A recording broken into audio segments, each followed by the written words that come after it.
All right, so now if you give a warm welcome to my friend Joseph, he's going to share his testimony. All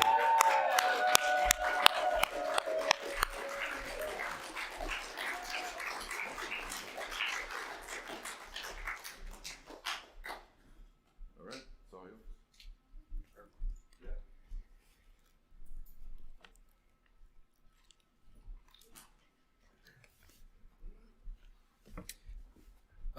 Good evening. My name is Joseph Washburn.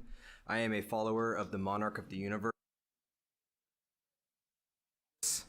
and I am in recovery from a whole lot of things.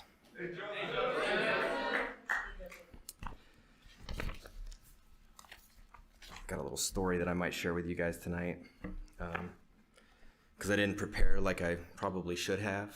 It's okay, you'll get over it. Yeah. Tonight, I want to share with you a few things I know about my friend Jesus. To do that, I will share a few things with you about myself too. And first of all, at the moment, I am actually in a full-blown depressive episode, but because Jesus is my friend, I don't let depression keep me down. However, it did make me struggle with doing this tonight. Though I was able and willing, it wasn't something I desired to do, but I prayed about it, and when I did, well, God answered my prayer. How foolish of me to think that he wouldn't. The very next morning, I read this from my devotional, my utmost for his highest, the light that never fails. And in the middle here, it says, allow nothing to keep you from looking with strong determination into the face of God regarding yourself and your doctrine. And every time you preach, make sure you look God in the face about the message first. Then the glory will remain through all of it. Glory to God, that is. A Christian servant is one who perpetually looks into the face of God and then goes forth to talk to others. And that's what I'm doing tonight. I first became involved in Celebrate Recovery back in 2014. I looked into it as a possible ministry for our church to offer to folks in our community. As you can imagine, I got ministered to more than I did the ministering. That's kind of how it works, right? Yeah. Turns out I am kind of messed up and needed some healing. I hadn't started celebrating yet. That would come later. But I did start recovering. Starting my step work, it didn't take long to figure out that almost every problem I had started at home. Like many of you, or maybe just some of you, I don't know. I grew up in a dysfunctional family. You know, my father learned how to raise kids from his abusive drunk dad. And my dad really checked out after he fell off a roof, breaking his back. And 3 months later, he found his dad dead after he shot and killed himself. My mom's dad, so just so you know, I'm a crier. If you don't like it, it makes you uncomfortable, you'll get over yourself at some point. My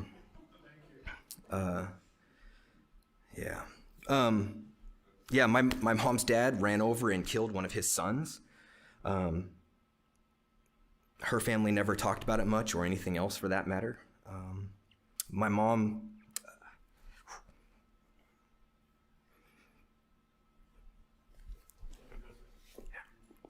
I didn't think this part would get me.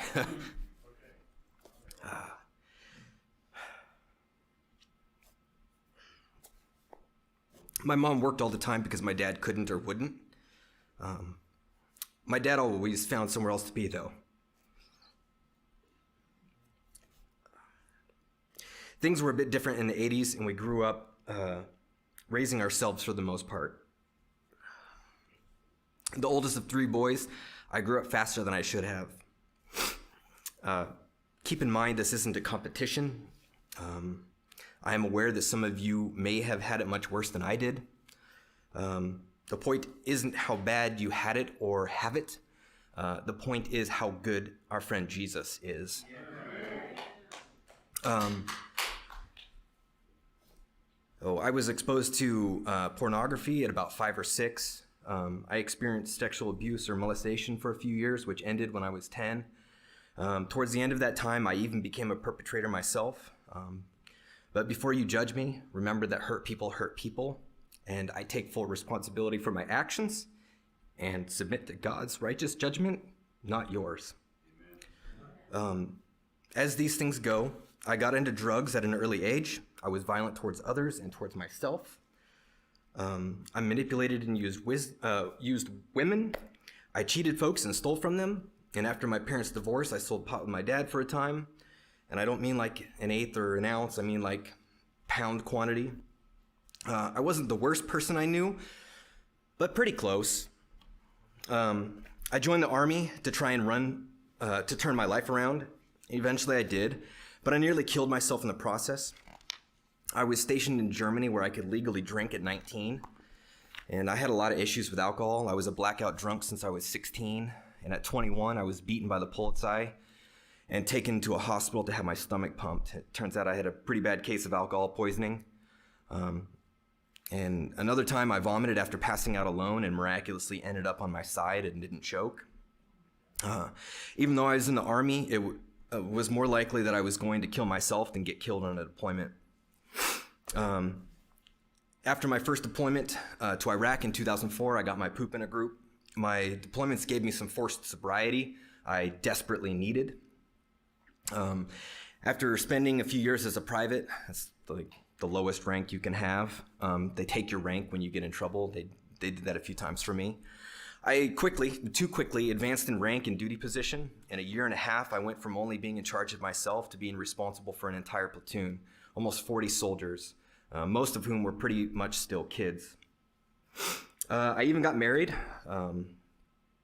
So just hit 16 years this last December, and my wife and I have been together the better part of 23 years. So that's, yeah. During this time, I managed to quit drinking and smoking and was highly successful at work. However, I was empty and hollow. I was just a dry drunk. And I was a jerk, in all caps, jerk. On the surface, I did great on my deployments, but underneath it all, I was a hot mess. Seeing my soldiers and friends getting wounded or killed had an effect on me that I didn't acknowledge at the time. Shooting and killing people, training and encouraging young men to do the same, stacking dead bodies in trucks, picking up body parts and putting them in trash bags will mess a fella up. But at the time, I just stuffed it down and buried it. Then I met Jesus.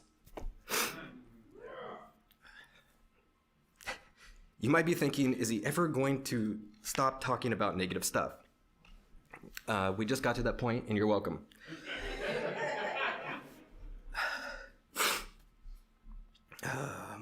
My struggle with pain and suffering forced a confrontation with God,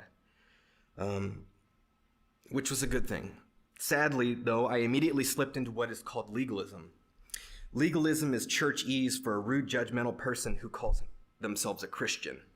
I know you've met someone like this before. It might have even been me. So my conversion process was slow until I reached that fulcrum point. Then everything kind of tumbled into place. And it has been 8 years since I started active recovery and healing. So, yeah. Celebrate Recovery was instrumental in helping me pick up some broken pieces I previously hadn't had the courage to pick up. I worked the steps and went to a couple of national summits. And after moving back to Oregon, I felt God call me in another direction. And I have been involved in Reboot Recovery for 4 years now. I help lead and facilitate small groups through the healing process of trauma as we work through 12-week courses. And like CR, Reboot is faith-based, acknowledging Jesus as the source of all healing and recovery. Every year I learn and grow so much. And one of the things I have learned more recently, that has helped me in my recovery is that there are no bad emotions. God gave us emotions. They aren't good or bad. What we do with them can be, though. They're like kids. They're important and you listen to them, but you don't let them drive the car. And radical acceptance is a powerful tool. I don't try to control all my emotions anymore. I mean, who can? I have doubled down on managing them, though.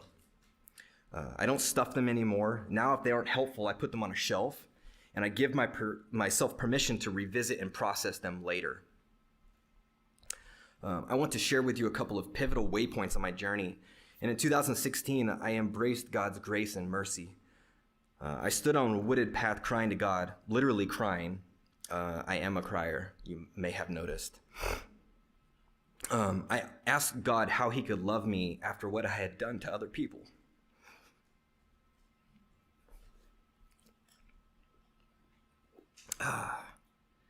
I knew that I had hurt and taken the lives of people God created and cared for. He told me, you know them. He told me, you know that I love them as much as I love you. And through my tears, I saw Jesus lean in. As he hugged me, he asked me, can I cry with you? You cannot tell me that God isn't gracious. And another time, again, I was crying. This time I was lying in bed next to my wife, who was asleep and oblivious to my anguish. I lay there asking God to show me his judgment, to show me what judgment and righteousness looked like. I had accepted his grace and love, but I had still done wrong.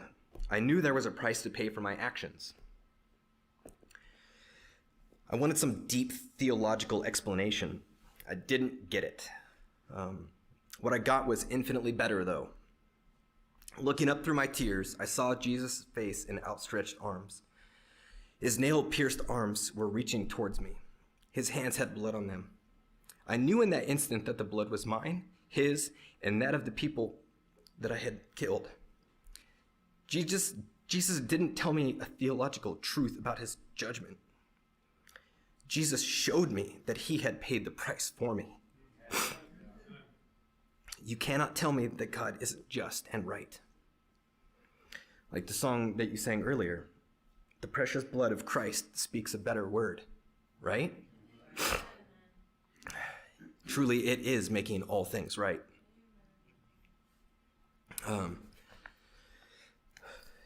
And because I knew this would be kind of short, I thought I'd read this little, maybe it's longer than you want it to be, I don't know. I thought I'd read this short little story. So we'll see how it goes, and then I'll finish real quick. Some of you actually may have read it, I don't know.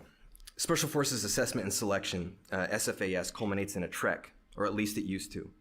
This ruck march is an unknown distance over 20 miles. Each candidate carries a 55-pound rucksack plus food and water. The march starts in the evening during daylight and goes through the night into the next morning. No one knows how far the trek is. No one knows what the cutoff time is. However, everyone knows it will be long and painful. Everyone eventually learns how you start doesn't determine how you finish. After 2 weeks of physical and mental beatdowns, my feet and mind had taken a pounding. I was only about 2 or 3 miles in. I was getting passed by almost everyone. I started to question whether or not I would be physically capable of finishing. A crusty old full-bird colonel sauntered up next to me. "Hey, candidate, looks like you put the wrong boots on for today." He picked up on my miserable condition. His nonchalant comment was a gross understatement. I can remember why I brought the boots to SFAS, but I cannot remember why I chose to wear them for the trek. They were my favorite pair of all-black jungle boots that I had resoled with thick Vibram work boot soles. Those boots were fantastic for everything but long marches. I had made a poor choice about external environmental factors that fundamentally altered my situation. Taking my boots off was not an option. I didn't have another pair of boots to change into. I had to simply put one foot in front of the other and overcome it or quit.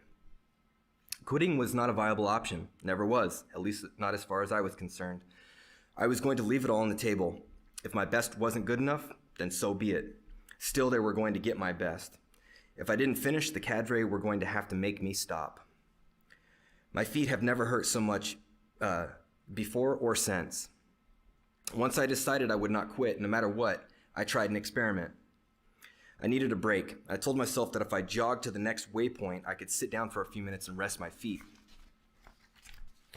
At the waypoint, I took a sip of water, and as I did, I realized it didn't hurt my feet any more to jog than it did to walk. In fact, I think it hurt less. I had found a solution to my problem. I had to keep going. But I couldn't take my time and feel sorry for myself. I had to push the pace and get after it. Mile after mile, I passed one person after another until I was alone on the dark road. I had passed guys I was sure would finish at the top. Why was I going farther faster? Would they eventually finish? A couple of hours in, and the only people to pass me were guys who had quit and were catching a ride in the cadre trucks. Eventually it ended. My feet never stopped hurting, and I later learned that it was around 23 miles.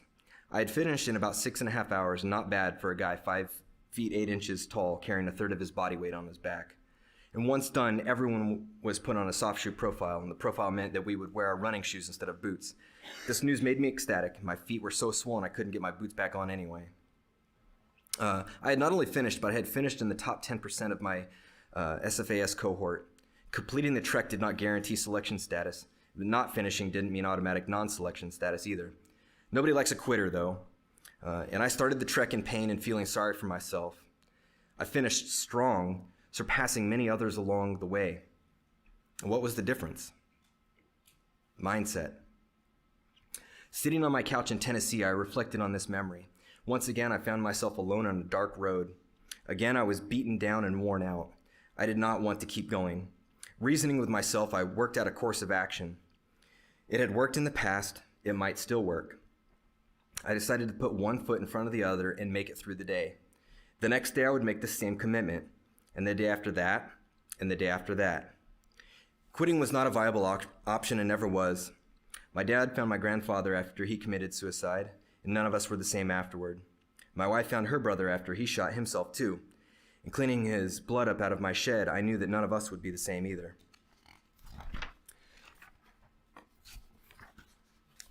I didn't have anything I was moving towards. I just knew I had to keep going. I couldn't park in my pain. Eventually, morning came, and this journey ended too. I was the better for it. I was different. I was stronger. Now in Oregon, I have since tread that dark, lonely road a few more times. And each time I put one foot in front of the other until morning dawns, the sun rises. Really, it is the sun, S-O-N, who rises in my mind, in my heart. He rises up, walks with me, and points the way out. He keeps me going. Jesus walked the darkest and loneliest road for me, for all of us. I can't think of any reason why I can't do the same for him. My paths will never be as hard as his was, and I know that nothing has passed to me through my Father's hands that I cannot endure as long as Jesus is by my side. So I'll continue on, one foot in front of the other, until the morning sun rises into eternity. And I am recovering from selfishness, self-righteousness, substance abuse, trauma, or you could just simply call it sin. But by the grace of God, I am stronger and more compassionate than ever. Because I had the courage to start my healing journey and walk the path of recovery, I am the husband to my wife I never had modeled to me. I get to be the dad to my kids that I needed and never had. Because of recovery, I'm a better brother and friend. Because I know Jesus, I'm not really a better version of me. I'm a new version. You see, when I was about 6, I was home alone with my dad and heard my father call my voice. I went and asked him what he wanted, and I was a bit confused when he told me he had not called my name. And why am I telling you this? Well, because for years I felt sorry for myself and asked the why and where were you questions, right? Everyone's asked those. Probably, I assume. A couple of years ago, it dawned on me in a conversation with God. He told me, I gave you that so that you would trust me and love me, because I love you. I can't explain why right now, but I have always had my eye on you. And I have seen your tears and cried with you. Your pain isn't wasted unless you waste it.